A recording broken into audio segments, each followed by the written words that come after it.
We do have some major breaking news as we come on the air tonight because President Trump has now signed the Epstein Files bill into law, the final step to force the Justice Department to turn over everything it has on Epstein within the next 30 days. Part of the president's lengthy statement, I'll read it here, where he said, quote, Jeffrey Epstein, who was charged by the Trump Justice Department in 2019, not the Democrats, with an exclamation point, was a lifelong Democrat, donated thousands of dollars to Democrat politicians, and was deeply associated with many well-known Democrat figures. Ciertas declaraciones de conformidad cobran otro peso cuando se comparan con el volumen real de documentos retenidos. El 30 de enero de 2026, en Washington, el Departamento de Justicia anunció el cumplimiento formal de la Ley de Transparencia de los Archivos de Epstein, una legislación aprobada 2 meses antes con el apoyo casi unánime de ambas cámaras del Congreso. La medida determinaba la divulgación de todos los documentos federales no clasificados relacionados con los casos de Jeffrey Epstein y Ghislaine Maxwell. La declaración se hizo durante una rueda de prensa del fiscal general adjunto Todd Blanche, quien enumeró cifras impresionantes. Más de 3 millones de páginas divulgadas, acompañadas de miles de vídeos e imágenes. La declaración fue precisa y concluyente. Según Blanche, el Departamento de Justicia cumplió plenamente con lo que establece la ley. La frase fue directa. Sin embargo, el efecto institucional fue el contrario. Al día siguiente, los miembros de la Comisión de Supervisión de la Cámara cuestionaron oficialmente el alcance del cumplimiento declarado. Los legisladores alegaron, basándose en documentos internos previamente divulgados por el propio departamento, que el archivo original superaba los 6 millones de páginas, lo que significaría, en la práctica, que aproximadamente la mitad del material identificado como relevante no se había publicado. Este dato, presentado sin filtros, creó una distorsión perceptible en la relación entre los poderes. La letra de la ley hablaba de totalidad. La entrega final, según todo indicaba, quedaba por debajo de ese parámetro. La alegación de cumplimiento íntegro parecía incompatible con las propias cifras presentadas por la institución que declaraba haberlo hecho. El episodio generó un desplazamiento inmediato del foco de atención. El debate dejó de centrarse en el contenido de los archivos y pasó a girar en torno a la naturaleza de la respuesta institucional. Lo que se observaba era más que un desajuste entre las expectativas y la entrega. Se trataba de un conflicto directo entre el poder legislativo y el ejecutivo sobre los límites de la transparencia en casos de alta sensibilidad política y jurídica. En la práctica, el Departamento de Justicia se posicionaba como agente que interpreta y regula la propia obligación legal, al establecer unilateralmente lo que se consideraría o no cumplimiento. Esto alteraba el eje del debate, que pasaba de ser un proceso de divulgación de documentos a una disputa sobre el control institucional de la memoria judicial. Este tipo de impasse no es nuevo, pero rara vez adquiere contornos tan explícitos. La existencia de zonas grises en la aplicación de las leyes de transparencia es conocida desde hace mucho tiempo por los analistas del sistema jurídico estadounidense. Pero, en este caso, lo que hace que el evento sea atípico es la confluencia de 3 factores. Primero, la gravedad de los delitos investigados originalmente. Segundo, la multiplicidad de figuras públicas con vínculos ya establecidos en los autos. Y tercero, el contexto político de una ley aprobada con respaldo multipartidista específico, cuyo objetivo declarado era evitar cualquier margen de interpretación dudosa. Sin embargo, fue precisamente en ese margen donde se instaló la divergencia central. Al alegar razones legítimas para la retención de documentos, el Departamento de Justicia no solo utilizó los mismos argumentos tradicionales de siempre, sino que también evitó detallar técnicamente cómo se aplicaron esos criterios en cada caso. La ausencia de un índice público, de justificaciones específicas para las redacciones y de un plan de divulgación complementario escalonado creó una sensación de control opaco.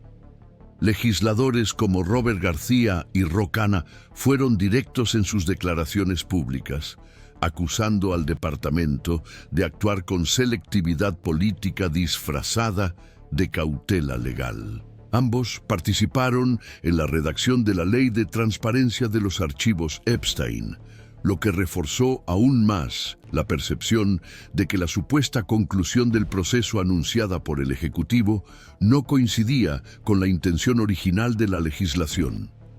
Este desajuste entre la intención legislativa y la ejecución administrativa abrió un nuevo frente de tensión institucional y, lo que es quizás más importante, reavivó un debate que lleva mucho tiempo rondando los pasillos de Washington. ¿Quién decide lo que debe ser público cuando el contenido puede comprometer la reputación de personas con conexiones poderosas? El impacto del episodio no se limitó al ámbito jurídico. El gesto de decir que el proceso había concluido, incluso con la mitad de los documentos retenidos, reconfiguró la lectura institucional de toda la operación.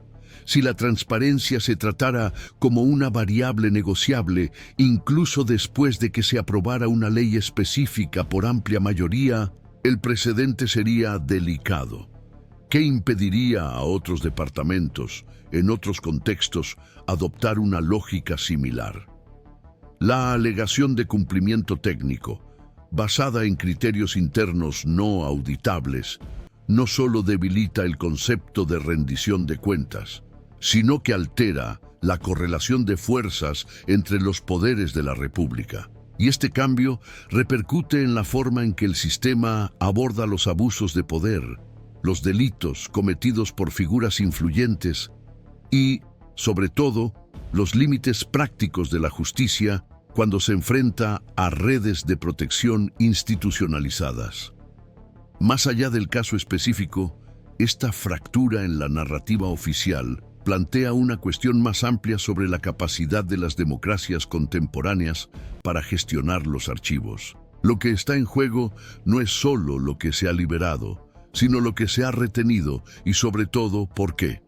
El escenario que se perfila a partir de esta colisión entre la promesa de transparencia y la retención de material es un terreno inestable, en el que la confianza institucional se desmorona no por las declaraciones formales, sino por las lagunas entre ellas. Es en este vacío donde se amplían las tensiones, y es también en él donde deben centrarse los próximos movimientos legislativos y judiciales. En este canal seguimos de forma continua y en profundidad las repercusiones institucionales de casos como este, centrándonos en el contexto, la progresión de los hechos y la coherencia entre las normas y las prácticas. Si este tipo de análisis contribuye a su comprensión del panorama político y jurídico, vale la pena seguirlo aquí. Los próximos bloques aportarán más información sobre lo que aún no se ha revelado. A partir de ese momento, el foco de la controversia institucional pasó a recaer en los criterios adoptados para la retención de documentos y, principalmente, en el papel desempeñado por diferentes instancias dentro del Departamento de Justicia en la construcción de ese filtro. Aunque el fiscal general adjunto Todd Blanche declaró públicamente que la divulgación parcial se basó en fundamentos legales como la privacidad de las víctimas y la protección de las investigaciones en curso, la falta de un mecanismo público para verificar dichos fundamentos convirtió una alegación administrativa en una zona de fricción política. El Congreso, que ya había mostrado su irritación por los retrasos anteriores en el cumplimiento del plazo legal, encontró ahora una nueva línea de interrogatorio. ¿Quién dentro de la estructura del Ejecutivo definió, sin consulta previa, lo que se podía revelar y lo que no, y en qué parámetros se basó esa decisión.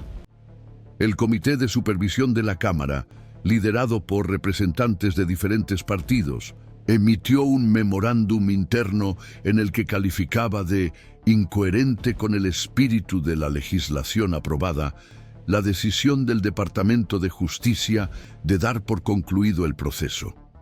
La frase, cuidadosamente redactada para evitar términos de confrontación directa, fue interpretada por varios analistas como una señal de que el poder legislativo se está preparando para avanzar en el uso de mecanismos formales de rendición de cuentas. Sustituyendo el lenguaje moral por términos de legalidad interpretativa, los parlamentarios indicaron que la controversia en curso no se refiere solo a la liberación de archivos, sino a la autoridad constitucional de uno de los poderes de la República para supervisar la ejecución de una norma que él mismo aprobó. Es en este contexto que la figura de la nueva fiscal general, Pam Bondi, ha comenzado a ser observada con renovada atención. Desde su toma de posesión, Bondi se había mantenido relativamente alejada de los micrófonos en relación con el caso Epstein, delegando las comunicaciones a instancias subordinadas.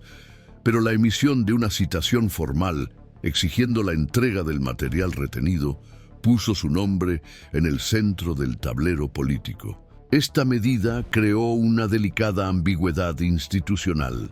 Si la fiscal se niega a proporcionar los documentos, podría ser acusada de obstrucción.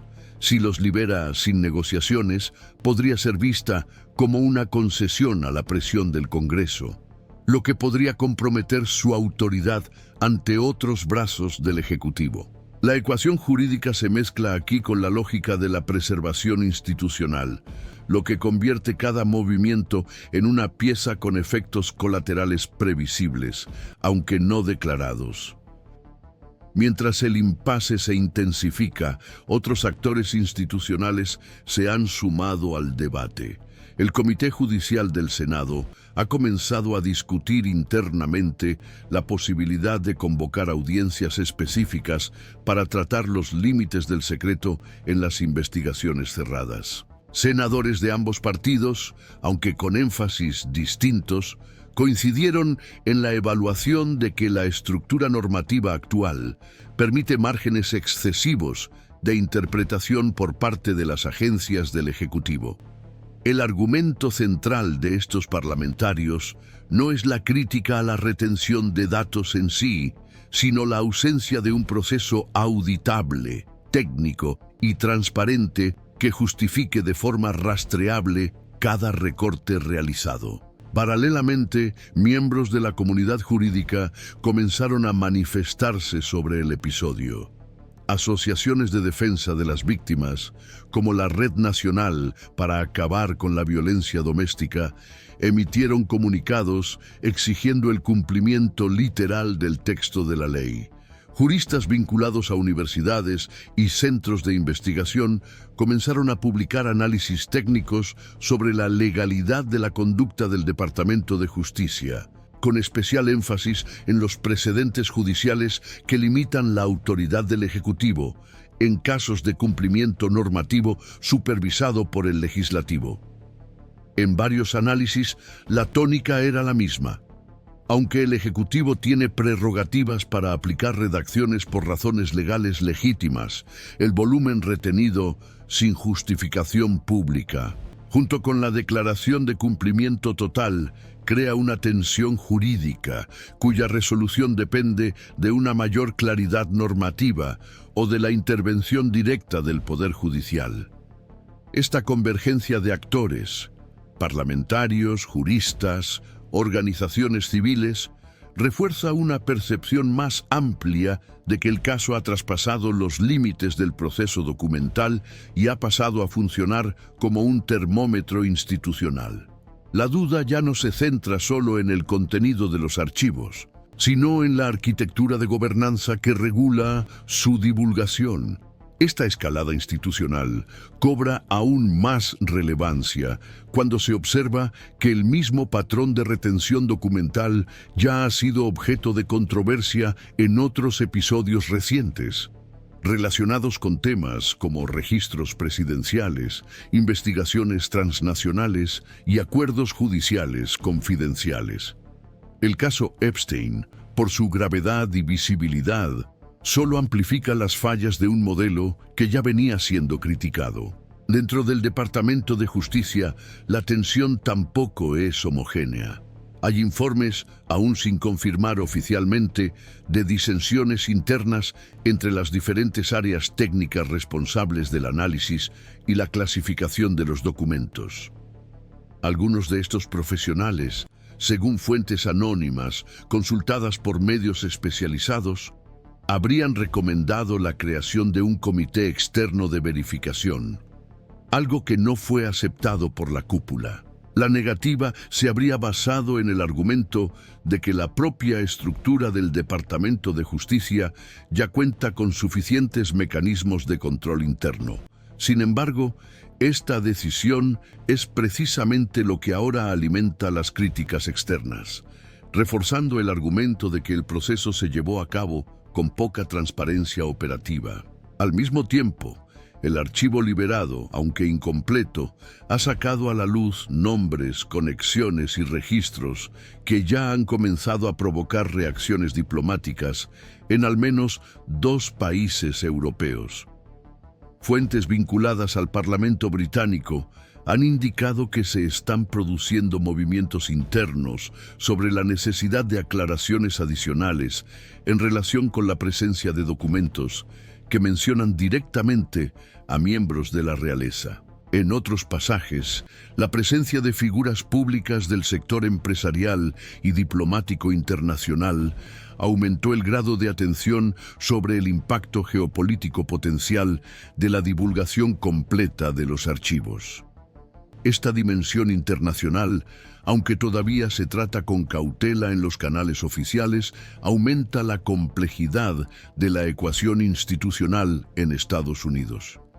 En este punto, la naturaleza jurídica del caso se entrelaza con la estructura política a largo plazo.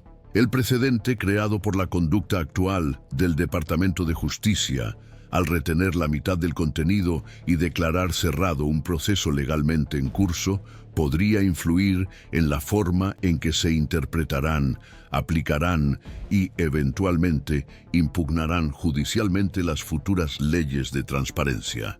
Es este tipo de inflexión lo que convierte un caso en una señal sistémica. Detrás de la disputa documental, lo que está en juego es la propia definición de cumplimiento institucional en una democracia constitucional. Y dependiendo de cómo termine o se prolongue este episodio, esa definición podría cambiar significativamente. Este canal sigue estos procesos con atención constante, reuniendo el contexto, el análisis y la trayectoria institucional de cada episodio. Si considera importante comprender cómo las decisiones aparentemente técnicas moldean el equilibrio de poder entre los órganos de la República, siga con nosotros. Los próximos bloques traerán las interpretaciones en disputa y los impases que permanecen abiertos. Existen interpretaciones divergentes sobre el alcance jurídico de la declaración de cumplimiento divulgada por el Departamento de Justicia a finales de enero.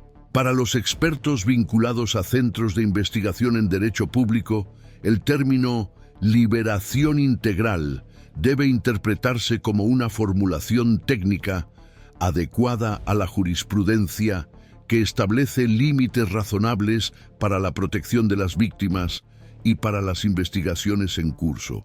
Para otros, especialmente abogados especializados en derecho legislativo, la expresión presente en la ley, todos los registros no clasificados, crea una obligación objetiva de entrega, cuya excepción debería documentarse, justificarse y someterse a la validación de una instancia independiente.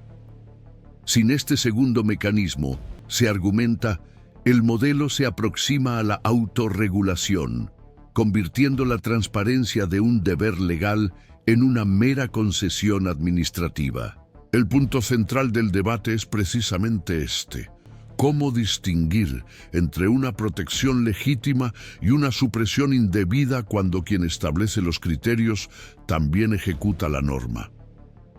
Precedentes históricos, como el Comité Church en la década de 1970 o la documentación relativa al caso Irán-Contra, indican la necesidad de una auditoría externa siempre que la divulgación de documentos implique a autoridades públicas, tratados internacionales o delitos de carácter transnacional. La ausencia de cualquier comité de verificación independiente, en el caso Epstein, genera un vacío institucional que ni la cantidad de páginas divulgadas ni la escala del proceso de digitalización pueden llenar.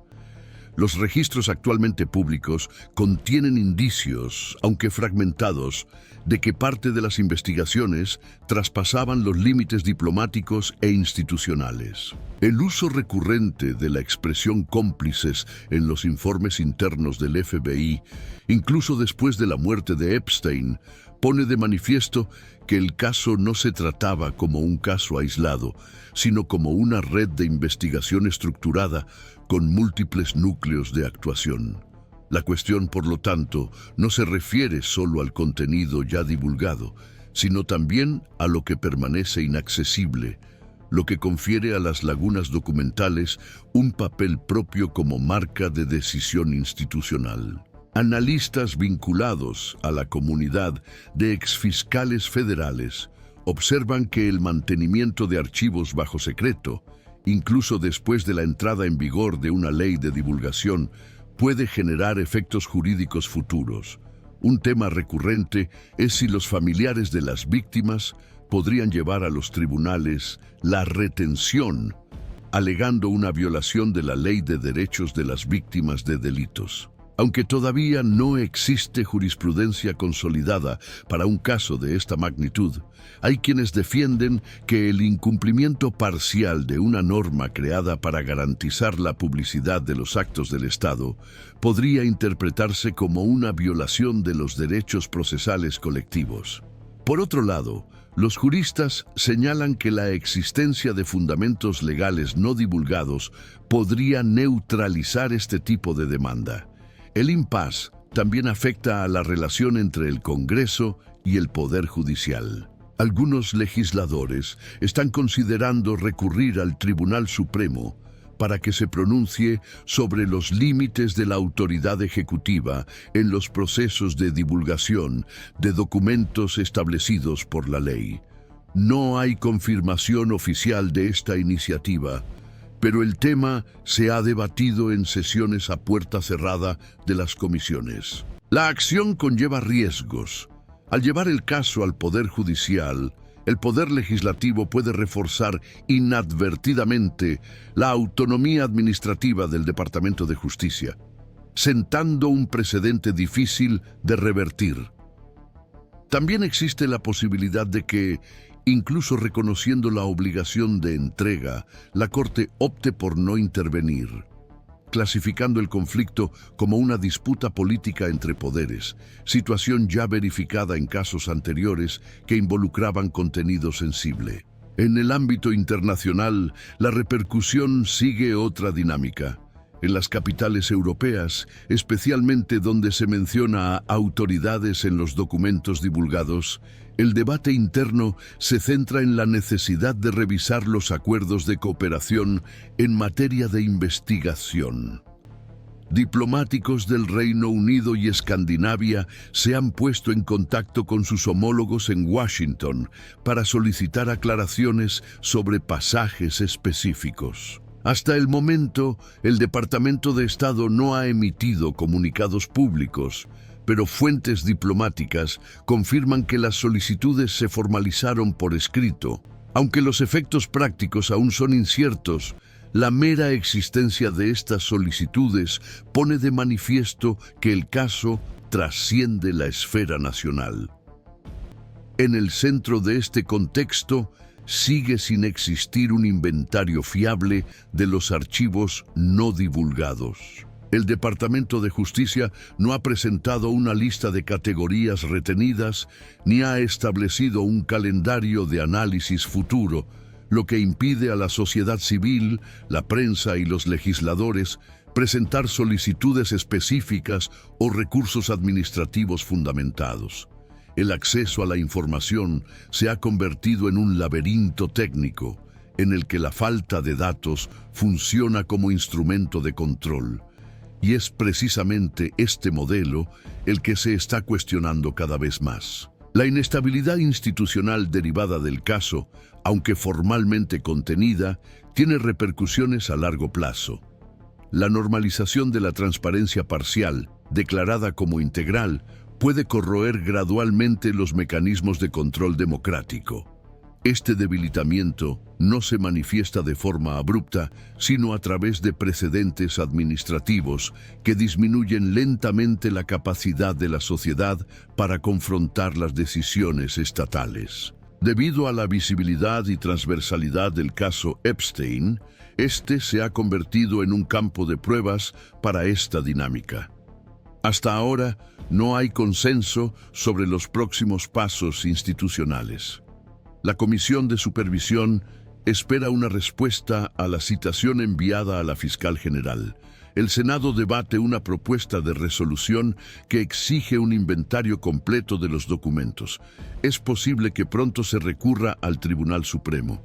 Mientras tanto, el Ejecutivo, presionado interna y externamente, sigue adoptando respuestas puntuales, evitando confrontaciones directas, pero sin disipar el creciente malestar. Lo que sigue siendo evidente es que el caso, lejos de estar cerrado, ha entrado en una nueva fase, más técnica, menos visible, pero decisiva.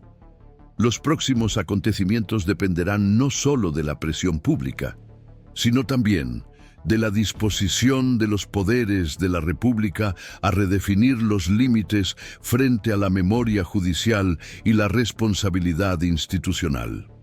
Seguir estos acontecimientos es esencial para comprender cómo se aplicará la transparencia en los Estados Unidos y cómo reaccionará cada organismo, formando parte de la historia que aún se está construyendo.